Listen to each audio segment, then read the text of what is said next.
Waktunya ngopi, brothers. Dan seperti biasa, akan ditemani oleh Manggayu. Kita lanjutkan Manga Saburoku Santa. Dan langsung saja, mari kita mulai. Pagi hari, di rooftop apartemen, sudah berkumpul Kamakiri, Chai, gengnya Ken, juga Raita dan Amata. Mereka membawa kolam plastik dan juga kursi santai, serta payung besar buat berteduh. Rooftop itu seolah jadi suasana pantai. Tapi Amata yang berendam di salah satu kolam plastik menatap langit biru sambil diam. Tidak ada ekspresi ceria seperti biasanya. Kamakiri dan Ken mendekat ke Amata. "Hei Amata, kenapa kamu malah terlihat bosan begitu?" "Iya nih, padahal kami sudah payah bikin party begini," ujar Ken. Tan pun menambahkan kalau mereka akan membantu mencari keberadaan Ginta.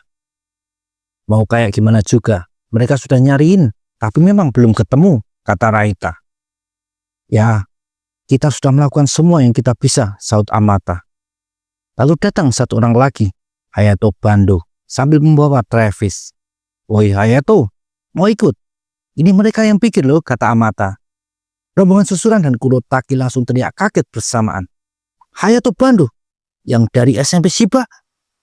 Kenapa Pangeran Mohican bisa ada di sini?" teriak mereka bersamaan. Ken bilang padahal dia berpikir kalau Hayato akan masuk Susuran, tapi ternyata malah masuk Rindau.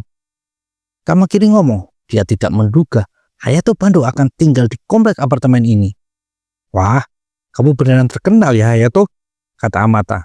"Diam kamu," kata Hayato ke Amata. Lalu Amata nanya, kenapa Hayato nyusul ke tempat itu? Hayato jawab, dia dapat informasi A1 dari teman-temannya di armamen. Ginta bergabung di geng semi Yakuza bernama Dark Lizard, kata Hayato serius. Semua orang jelas langsung kaget, apalagi bagi Ken dan kawan-kawan yang tahu bagaimana Ginta itu. Sedangkan Kamaki dan Chai merasa kalau ini jadi masalah yang serius. Amata sendiri terdiam, tidak tahu harus berkata apa. Setelah hari itu, Amata dan kawan-kawan terus berusaha keras mencari keberadaan Ginta. Tapi hasilnya masih sama. Hingga beberapa bulan berjalan, di bawah sebuah jembatan berdiri 4 leader Black Lizard dengan di depannya berkumpul sejumlah besar pasukan. Kita sudah cukup lama menunggu. Sekarang saatnya menunjukkan kekuatan kita dan menciptakan era baru milik kita, kata sang pemimpin yaitu Nanjo. "Kita hancurkan Kurotaki." 2 orang baru keluar dari tempat pancingku. Mereka adalah Tsuchiya dan Asahina, 2 leader Kurotaki sejak Nakajima memimpin. Mereka tertegun melihat rombongan orang memakai hoodie hitam berjalan ke arah mereka. Keduanya langsung merasakan firasat buruk. "Mau apa kalian?" tanya Tsuchiya.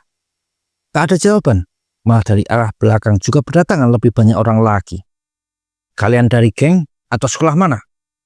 Apa kalian tahu siapa kami?" tanya Asahina. Salah satu dari rombongan Black Lizard menjawab kalau mereka tahu. "Kami dari Black Lizard diberi tugas menghabisi kalian. Di sini saya pakai Black Lizard buat pasukannya Nanjo aja ya, buat bedain sama Tenkei dan kawan-kawan. Oke aja lah." Kedua leader Kurotaki itu langsung siaga karena situasinya sudah jelas sekarang dan terdengar perintah untuk segera menyerang. Malam harinya, satu orang lagi berlarian dengan panik karena dikejar rombongan Black Lizard. Sayangnya dia malah berlari ke arah jalan buntu. "Siapa kalian sih?" teriaknya kesal. Tidak ada jawaban. Yang ada malah rombongan itu langsung maju menyerang salah satu leader Kurotaki tersebut. Besok paginya, Kamakiri dan Chai masuk ke kafe dengan wajah panik. "Bandai-san, ini gawat," teriak Kamakiri. Di situ sudah ada Bandai dan Ando. "Kemarin Asahina-san dan Tsuchiya-san diserang, lalu malangnya Tamada-san. Semuanya diserang orang-orang berseragam hoodie hitam. Ketiganya masih omnem di rumah sakit, bahkan Tamada-san belum sadar," tambah Chai. "Sepertinya aku sudah harus bergerak sebagai bos pengganti Shinchan," kata Bandai. Wajah Ando pun terlihat sangat kesal. "Brengsek, apa mereka pikir kita ini lelucon? Chai, Kamakiri, bawa ke sini para keparat itu. Aku sendiri yang akan menghabisi mereka, kata Ando. Kamakiri bingung mengiyakannya. Ada apa Kamakiri?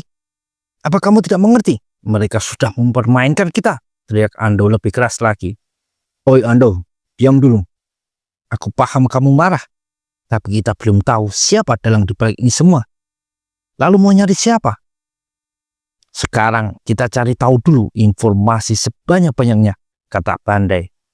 Mau tak mau kita sembunyi sambil cari info diam-diam, menghindari serangan kejutan yang jelas akan merugikan kita, perintah Bandai. Lalu dia menunjuk Ando memimpin pengumpulan informasi, dan Jai pun disuruh menyampaikan instruksi ini ke SMA Takia juga.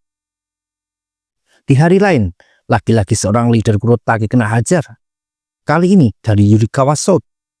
Orang itu menatap kesal ke orang yang memakai hoodie hitam. Siapa kamu ini? Dan seperti sebelumnya, malah dijawab dengan satu pukulan penutup. Orang itu membuka masker di mukanya. Dia adalah Aoyaki. Dengan di belakangnya berdiri Izumida dan Komiya. Lalu Aoyaki mengajak keduanya pergi. Hei Aoyaki, panggil Izumida. Kenapa kamu setuju mengikuti Nanjo? Tanya Izumida. Iya benar. Kalau kamu serius, kamu ini bisa bersaing di Susuran dan Hosen. Kenapa sekarang malah mengikuti orang seperti Nanjo? Tanya Komiya. Izumida berteriak, nanya apa orang seperti Nanjo layak diberi kesetiaan mereka ini. Aoyaki menyalakan rokok, lalu berjalan ke depan Izumida dan Komiya. Apa mau kalian menanyakan hal itu? Kalau aku jawab iya, apa kalian akan jadi ikhlas mengakuinya juga? Tanya Aoyaki. Izumida dan Komiya diam tak menjawab, karena mereka melakukan ini sebagai loyalitas ke Aoyaki. Putuskan saja sendiri. Jangan cuma ikut-ikutan, kata Aoyaki. Dia berjalan pergi. Aku sudah memutuskan, ini yang akan kulakukan. Jadi kalian juga putuskan sendiri. Tak perlu ikut cuma demi aku, kata Aoyaki. Panas terik matahari bikin sebotol Pocari Sweat terasa sangat segar di tenggorokan Raita. Dia duduk di bangku taman sambil mengingat perintah dari bos Hosen. Kenapa aku yang ngurusin hal ini sih? Gerutu Raita. Kemarin Kingjo memanggil Raita buat membicarakan sesuatu. Ada apa bos? Tanya Raita. Para bocah kelas 1 yang panasan selalu bilang kalau ini waktu tepat buat menghancurkan Kurotaki. Mereka bahkan mendatangi Kurotaki tanpa izinku.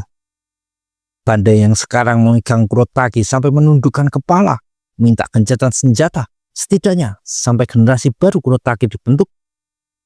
Aku merasa kalau dua idiot itu terus dibiarkan akan menimbulkan lebih banyak masalah dan aku yang akan repot, kata Kingjo yang lalu nyengir pada Raita. Jadi Raita, tolong cari mereka dan bawa ke sini ya. Raita kaget dikasih tugas buat membawa kembali Mashima dan Mitsuyoshi yang lagi bikin onar. Bikin stres saja geman Raita saat ini. Sementara itu, Bandai dan yang lainnya sudah selesai meeting. Sampai di luar kafe, Bandai berterima kasih pada Kamakiri dan Jai yang mau menuruti instruksinya. Bandai-san, Ando-san, biarkan kami mengantar kalian, kata Kamakiri. Tidak perlu, kami akan baik-baik saja, saat Bandai. Ya, benar. Para bocah itu tidak akan cukup menghabisi kami, tambah Ando. Kamakiri terlihat khawatir mengingat situasi yang sedang terjadi ini. Tapi Bandai menenangkan dan malah menyuruh dua anak kelas 1 itu buat waspada juga. Tahu-tahu ada orang berlarian mendekat. Dia adalah Shimada. Ada apa? Tanya Bandai. Di sana, di dekat kor, orang-orang berbaju hitam berkumpul, kata Shimada. Semua orang kaget karena yakin itu musuh yang mereka cari. Kelima orang itu bergegas ke tempat yang dikatakan. Tapi malah tak terlihat siapapun di situ. Oi Shimada, apa-apaan ini? Tidak ada siapapun, kata Kamakiri. Oh, aku minta maaf, saut Shimada. Dan semua orang langsung jadi waspada ketika orang-orang dengan jaket hoodie hitam tahu-tahu bermunculan dari segala arah. Nanjo yang memimpin rombongan itu maju ke depan. Setelah hari ini, Kurotaki akan kami ambil alih, kata Nanjo. Dan keempat leader Kurotaki langsung dikepung. Oi Nanjo, kenapa kamu melakukan ini? Teriak Kamakiri. Apa kamu kira aliansi akan membiarkan pengkhianatan ini? Nanjo malah terkekeh dan bilang kalau Kamakiri terlalu naif. Pengkhianatan? Ini hanya proses alami pergantian kepemimpinan, jawab Nanjo. Yang kuat akan jadi pemenang, yang lemah akan hancur. Dari dulu sampai sekarang, orang-orang akan memperjuangkan apa yang mereka anggap adil dan pantas. Kalau kamu mau melawan, silahkan. Tunjukkan padaku apa yang menurutmu benar dan pantas. Terlihat jelas muka Jay dan Kamakiri yang sangat kesal. Tapi malah terdengar suara tertawa. Kamakiri dan Jay menoleh bingung.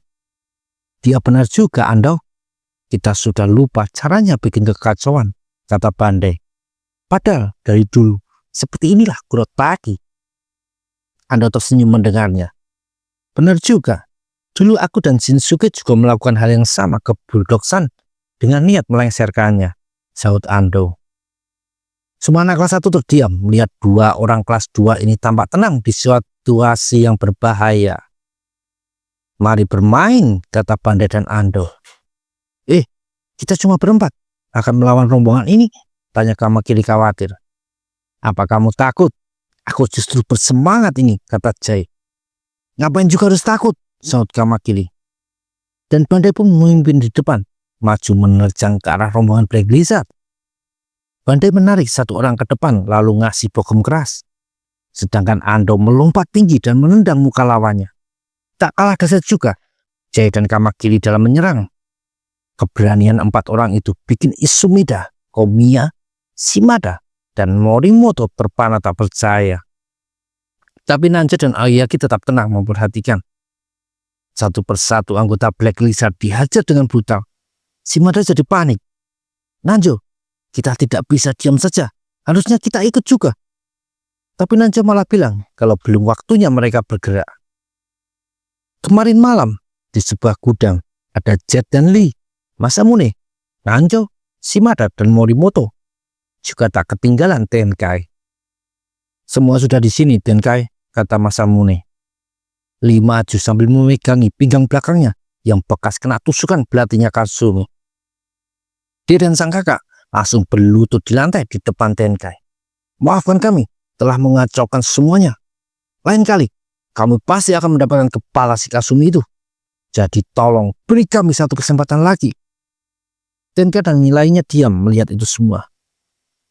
Tenkai, buat saat ini, masalah Kurotaki jauh lebih penting. Kalau kita bisa segera selesaikan, kita bisa meladeni lagi Kasumi ini, kata Masamune. Tenkai menyalakan sebatang rokok tanpa menjawab pendapat Masamune. Tolong Tenkai, kami akan segera membahas orang itu, seru Lee yang masih belum bangkit dari berlututnya. Tenkai menatap tajam dua kakak beradik itu. Baiklah, ini akan jadi kesempatan terakhir kalian. Setelahnya, tidak ada lagi, sahut Tenkai. Kami mengerti, jawab Jet dan Lee. Masamune menoleh ke samping. Baiklah kalau begitu Shimada, kamu juga harus selesaikan permasalahan Kurotaki ini. Shimada dan Morimoto mengiyakan perkataan Masamune. Tapi malah terdengar suara Nanjo terkekeh. Oi bocah, kenapa kamu tertawa? Kata Lee menatap tak suka. Aku cuma kasihan saja. Kalian ini sudah terlihat sangar. Tapi yang barusan sangat memalukan tahu. Kata Nanjo tanpa rasa takut.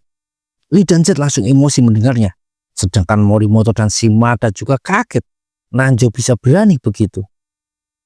Selain itu, karena kalian tidak bekerja dengan baik, 20 anak buahku jadi ketakutan tahu. Aku tidak ngasih kalian bantuan secara cuma-cuma, kata Nanjo pada dua kakak beradik itu. Lee maju menarik baju Nanjo. Apa katamu? Kita ini berhadapan dengan Yakuza. Jangan samakan dengan pertengkaran anak SMA, teriak Lee marah. Bukannya takut, Nanjo malah tersenyum. Apa tidak apa-apa, marah-marah begini? Nanti lukamu kebuka lagi loh, kata Nanjo. Lalu tangan kirinya menepuk pinggang Lee yang terluka, bikin pria besar itu jatuh berlutut di lantai. Melihat itu, Jet jadi emosi dan mengeluarkan pisau lipat dari kantongnya, bikin Morimoto dan Shimada langsung panik. Jet mengarahkan ujung pisaunya di depan mata Nanjo. Kamu mau coba tahu rasanya ini bocah? Kata Jet. Masamune menepuk bahu Jet. Sudah cukup. Kita di tim yang sama. jangan gampang emosi karena diejek bocah seperti ini, kata Masamune. Mau tak mau, Jet menarik pisaunya dan mendorong badan Nanjo menjauh. Terlihat Morimoto dan Shimada bernapas lega. Kamu juga Nanjo, fokus saja dengan tugasmu, tegur Masamune. Ya baiklah, aku minta maaf, kata Nanjo yang melangkah mendekat ke arah Tenkai. Aku kesini karena ada hal yang ingin dibicarakan. Tenkai-san, kalau aku bisa menyelesaikan tugasku, tolong masukkan kami ke jajaran leader di geng ini. Kami janji tidak akan sepayah dua orang itu, kata Nanjo dengan berani. Gak apa-apa kan Tenkai-san? Aku tidak akan bikin kalian kecewa. Baiklah, jawab Tenkai singkat. Kembali ke halaman gor. Banda dan 3 orang lainnya sudah bawa blur dan kehabisan tenaga gara-gara melawan banyak orang sekaligus. Shimada menatap serius situasinya karena dia tahu mereka tidak boleh gagal. Sudah cukup. Kita tunggu apa lagi Nanjo? Seru Shimada. Anjo tidak menolaknya. Dia pun ikut maju. Baiklah. Ayo kita habisi mereka sekarang.